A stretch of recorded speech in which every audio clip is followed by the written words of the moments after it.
अस्सलाम वालेकुम क्लास। अच्छा, लास्ट टाइम जो हमारा टॉपिक है वो हमने जो है 37, 38, 40, 39, 36, 35।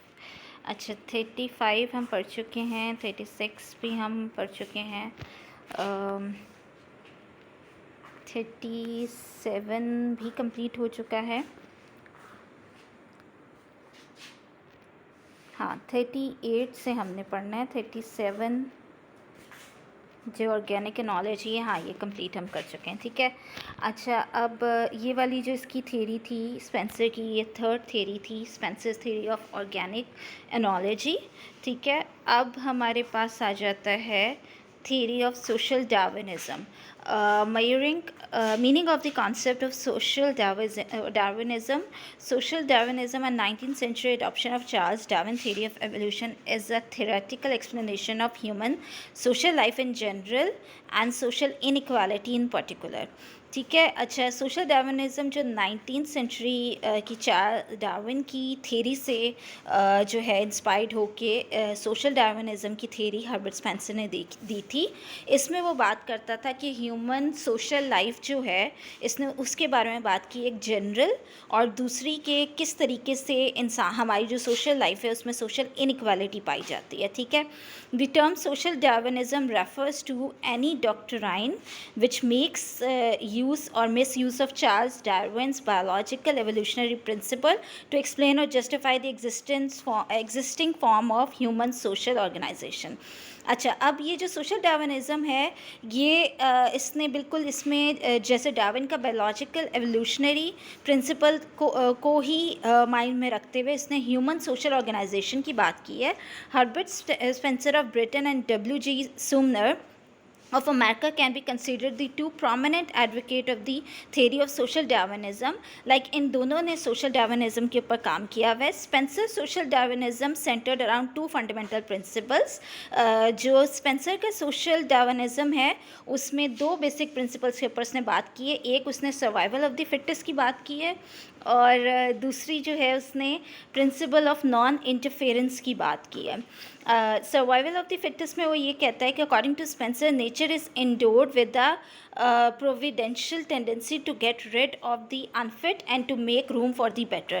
It is the law of nature that the weak should be eliminated for the sake of the strong. He believed that the rapid elimination of unfit individuals from society through natural selection would benefit the race biologically. It is for this reason that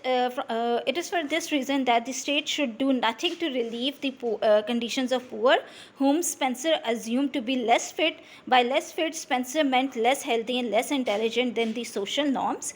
According to Spencer's stupid person, people with vices and idleness, people who become victim of sickness and deformity, and such other persons belong to category of less fit due to oppression of laws of evolution. Only the more fit person will survive and less fit will अच्छा, इसमें अब वो survival of the fittest में वो यही कहता है, जो कि इसकी थ्योरी के ऊपर बाद में बहुत सारा क्रिटिसिज्म भी हुआ है, क्योंकि ये कहता था कि जो सर्वाइव सिर्फ वो कर सकते हैं जो कि स्ट्रॉन्ग है। सोसाइटी में सिर्फ वो लोग सर्वाइव कर सकते हैं जो कि स्ट्रॉन्ग है। जो लोग स्ट्रॉन्ग नहीं हैं वो सोसाइटी में सर्वाइव नहीं कर सकते। इसीलिए वो ये कहता था कि अगर हमें सोसाइटी को आगे लेके जाना है तो हमें पुअर लोगों के लिए कुछ भी नहीं करना चाहिए, ठीक है। जो लेस इंटेलिजेंट हैं, लेस फिट हैं, वीक हैं, पुअर हैं, वो खुद ही सोसाइटी से निकलते चले जाएंगे, क्योंकि वो खुद ही अपनी वीकनेस की वजह से ख़त्म हो जाएंगे, और जो मोर फिट हैं वो आगे सर्वाइव करते जाएंगे। तो ये इसका एक कॉन्सेप्ट था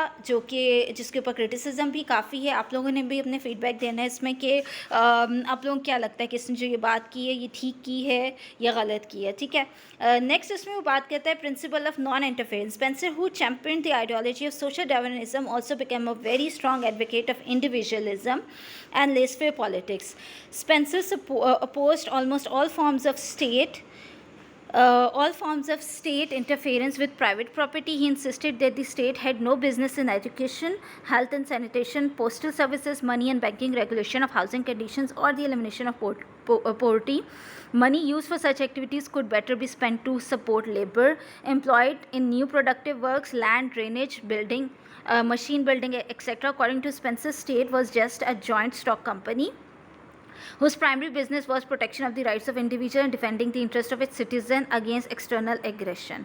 अच्छा, यहाँ पे भी ये जो इसके दूसरा जो कॉन्सेप्ट है इसके ऊपर भी काफ़ी क्रिटिसिज्म हुआ है, क्योंकि वो ये कहता था कि लाइक वो कहता था कि स्टेट को जो है ना वो इंडिविजुअल को हेल्प करना चाहिए, लाइक इस तरह से कि जो प्राइवेट प्रॉपर्टी है उसके बीच में स्टेट का कोई रोल नहीं होना चाहिए, मनी रेगुलेशन में स्टेट का कोई रोल नहीं होना चाहिए। वो ये बात करता था कि स्टेट को जो है पैसे खर्च करने चाहिए मशीन बिल्डिंग में या न्यू लेबर में या न्यू प्रोडक्टिव चीज़ों में, पॉवर्टी ख़त्म करने में, हेल्थ सैनिटेशन या इस तरह की चीज़ों में स्टेट का कोई रोल नहीं होना चाहिए। ठीक है, तो ये भी आप लोग बताना कि अगर ऐसा ना करें तो फिर क्या होगा, जो कि जिस वजह से स्पेंसर के ऊपर काफ़ी क्रिटिसिज्म हुआ है।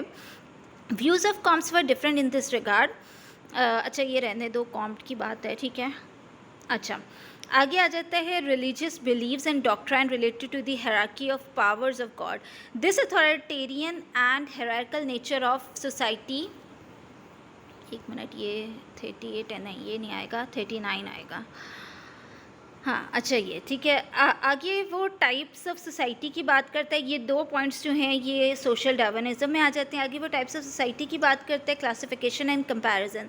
Spencer clear conception of the nature of society helped him develop model to classify and compare society. Like इसने नेचर ऑफ सोसाइटी को देखते हुए मॉडल बनाया था एक कि सोसाइटी को उसने किस तरीके से क्लासीफाई किया और कंपेयर किया। Two models which he followed could be identified from the analysis। अब इसने दो तरह के मॉडल्स दिए थे। एक इसने डिग्री ऑफ कॉम्पोजिशन दी थी। डिग्री ऑफ कॉम्पोजिशन में वो 4 टाइप्स ऑफ सोसाइटी की बात करता है, एक सिंपल सोसाइटी, एक कंपाउंड सोसाइटी, एक डबल कंपाउंड सोसाइटी और एक ट्रिपली कंपाउंड सोसाइटी। ठीक है, अच्छा अब इसमें और classification based on the methods of constructing model. ये जो है ये डिग्री ऑफ कॉम्पोजिशन है जिसमें ये 4 टाइप्स आती हैं, और ये वाला जो मॉडल है ये डिग्री ऑफ कंस्ट्रक्शन है जिसमें आ जाते हैं आपके मिलिट्री सोसाइटी, इंडस्ट्रियल सोसाइटी। ये 2 टाइप्स ऑफ सोसाइटीज़ में आ जाती है। ठीक है, अच्छा और आगे इसमें रेगुलेटिंग, सस्टेनिंग और डिस्ट्रीब्यूटिव सिस्टम आ जाता है। ठीक है, Spencer thought of constructing 2 extremely dissimilar types और models to classify society into 2 categories. He called the types as militant society and industrial society. The second was one in which the sustaining system was emphasized and all the other aspects of society was subordinate to its services। ये जो industrial society है इसमें वो कहता जो militant society है इसको वो कहता था कि इसमें एक रेगुलेटिंग सिस्टम चलता है जो कि डोमिनेंट होता है हर किसी के ऊपर। दूसरी जो सोसाइटी है इंडस्ट्रियल सोसाइटी, इसको वो कहता है कि इसमें सस्टेनिंग सिस्टम चलता है जिसमें जो मेजर एम्फेसिस होता है, sustaining system was emphasis and all the other aspects of society वो सबऑर्डिनेट हैं। ठीक है, Spencer develop the construction of 2 polar types mainly for the sake of a clear understanding of society which possess a relative preponderance of one or other of the 2 system।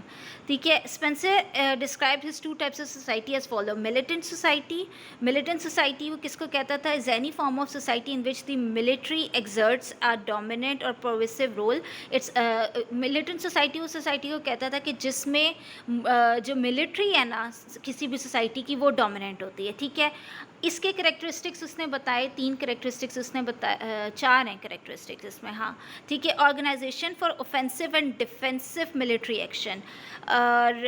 militant society is a type in which militant society is a type in which organization for offensive and defensive military action is predominant। It is the society in which the army is the nation mobilized and the whole nation is regarded as silent army। Here the entire structure of society is molded into military structure। It reflects a military organization। ठीक है। अच्छा, इसमें वो ये कहते हैं कि जो मिलिटेंट सोसाइटी है, ये वो सोसाइटी होती है जो offensive and defensive military actions show करती है। लाइक इसमें जो सोसाइटी है वो एक in which the army is nation mobilise, कि जिसमें नेशन जो है, लाइक आप कोई भी सोसाइटी अपनी आर्मी को रेगुलेट करती है, और लाइक एक जो कॉमन पब्लिक है वो भी साइलेंटली हर चीज़ में रोल प्ले कर रहे हैं। The entire structure of a society is moulded into military structure, like ये एक मिलिट्री की तरह का चलता है कि हर कोई ऑर्गेनाइज्ड वे में हर चीज़ है, ठीक है। दूसरा वो कहते हैं centralise pattern of authority and social control, here the military head is also the political head. अब यहाँ पे जो मिलिट्री हेड है वही पॉलिटिकल हेड भी है। He has a despotic control over life, like ये डिक्टेटरशिप वाला हिसाब है कि जिसमें मिलिट्री जो है उसका रूल है सबके ऊपर, हर चीज़ के ऊपर, और वही जो है वही लीड कर रहा है पॉलिटिकली भी, ठीक है। थर्ड वो कहते हैं rigid social class, this rigid hierarchy of power necessary involve a rigid grading of social status, here it gives rise to social classes in economic life. अच्छा, अब यहाँ पे वो कहते हैं कि इस सोसाइटी में हायरार्की ऑफ पावर जो है वो काफ़ी रिजिड है, ठीक है, और जिस वजह से सोसाइटी में जो सोशल क्लास है वो इकोनॉमिकल बेस्ड है, ठीक है। आगे अच्छा, इसमें आगे आ जाता है religious beliefs and doctrine related to hierarchical power of God. This authoritarian hierarchical nature of society is also reflected in the prevailing system of authoritarian and hierarchy nature of the society is also reflected in the prevailing system of ideas and belief. They exist a set of doctrine myths and ritual which portrays a supernatural authority in government. The god are also pictured in term of the hierarchy of power. Like यहाँ पे वो ये कहते हैं कि this authoritarian hierarchical nature of society is also reflected इन, यानी आपके ideas और बिलीफ सिस्टम में भी पावर और अथॉरिटी नज़र आती है, ठीक है। जो मिथ्स हैं, रिचुअल्स हैं या सुपर नेचुरल पावर है, ये भी वहाँ से आती हैं। लाइक जो पावर में है उसकी मिथ्स को या उसके आइडियाज़ को ही सोसाइटी फॉलो कर रही होती है। The religion itself is a hierarchical organisation, religion को भी उन्होंने एक हायरार्किकल फॉर्म में फॉलो करते हैं। In such society the despotic head is at the same time not only the military and political head but also the religious one. Like हर चीज़ की जो रेगुलेशन है वो एक ही जो मिलिट्री का हेड है वो लीड कर रहा होता है। His central power over government, यानी उसकी गवर्नमेंट के ऊपर, आर्मी के ऊपर, सिविल, इकोनॉमिक, रिलीजियस, हर चीज़ के ऊपर उसकी पावर है। Thus Spencer said even in antagonism with other societies the life is a life of enmity and the religion of a religion of enmity, ठीक है। आगे आ जाता है life is subject to rigorous discipline. The whole tenor of life is a military society is characterised by rigorous discipline. Virtually there is no difference in the public life and the private life. No element of the private life of the citizen is close to the state. The state can invade. अच्छा, यहाँ पे वो यही बात करते हैं कि कोई इस सोसाइटी में प्राइवेट और पब्लिक लाइफ कोई नहीं होती। आपकी हर तरह की चीज़ में मिलिट्री आपसे किसी भी आपकी पर्सनल स्पेस में भी इन्वेड कर सकती है, ठीक है। आगे आ जाते हैं human relation based on a compulsory cooperation. Human relations are characterised in this kind of society by the state of compulsory cooperation, ठीक है। अब क्योंकि ये मिलिटेंट सोसाइटी है, इसमें आप किसी के साथ ताल्लुक़ रखना चाहते हो या नहीं रखना चाहते, ह्यूमन रिलेशन जो है वो एक कंपल्सरी कोऑपरेशन है कि हर किसी ने एक दूसरे के साथ मिल के चलना है और एक दूसरे की माननी है, ठीक है। तो ये इस सोसाइटी का जो करेक्टरिस्टिक है। फिर आ जाती है इंडस्ट्रियल सोसाइटी, ये दूसरी वाली है। इसमें आ जाता है द फॉर्म ऑफ सोसाइटी और एनी पर्टिकुलर सोसाइटी इन विच ये इंडस्ट्रियलाइजेशन और मॉडर्नाइजेशन जिस सोसाइटी में आ जाए, ठीक है। Spencer industrial society is one in which military activity and organisation exist but as carried at one distance. Spencer कहता था इंडस्ट्रियल सोसाइटी वो सोसाइटी है जहाँ पे मिलिट्री तो एग्जिस्ट करती है लेकिन सिर्फ एक डोमेन तक ही उसके पास पावर है, पूरी ऑर्गेनाइजेशन के ऊपर उसके पास कोई पावर नहीं है। It concentrate upon the increase and improvement of, ज़्यादा फोकस इंडस्ट्रियल सोसाइटी का ह्यूमन प्रोडक्शन और वेलफेयर के ऊपर है, इकोनॉमिक और सिविल एक्टिविटीज़ के ऊपर होता है, ठीक है। इंडस्ट्रियल सोसाइटी की कैरेक्टरिस्टिक्स में आ जाता है recognition of personal rights. Industrial society, क्योंकि मिलिट्री सोसाइटी में आपको कोई पर्सनल राइट्स नहीं थे, लेकिन इंडस्ट्रियल सोसाइटी ये कहती है कि हर इंडिविजुअल की कुछ पर्सनल राइट्स हैं, उसके कुछ पर्सनल जैसे उसमें आपका पर्सनल प्राइवेट कोई लाइफ नहीं थी, लेकिन इंडस्ट्रियल सोसाइटी क्लेम करती है कि आपकी पर्सनल प्राइवेट लाइफ डिफरेंट होनी चाहिए, ठीक है। फिर आगे ये बात करते हैं टाइप्स ऑफ सोसाइटी, जो नहीं, ये 40 हो गया। अच्छा, इसके बाद हमारा आ जाता है, हाँ जी, ठीक है। हाँ, ये हमारे जो नोट्स हैं ये कंप्लीट हो गए हैं, यानी स्पेंसर की जो थ्योरी है ये कंप्लीट हो गई है। ठीक है, इसमें आप लोगों को कुछ समझना है तो आप मुझसे पूछ लेना, आप अपने क्वेश्चन शेयर कर लेना, और इसमें जो है एग्जांपल्स आप लोगों ने देनी है। ठीक है, ओके क्लास, अल्लाह हाफ़िज़।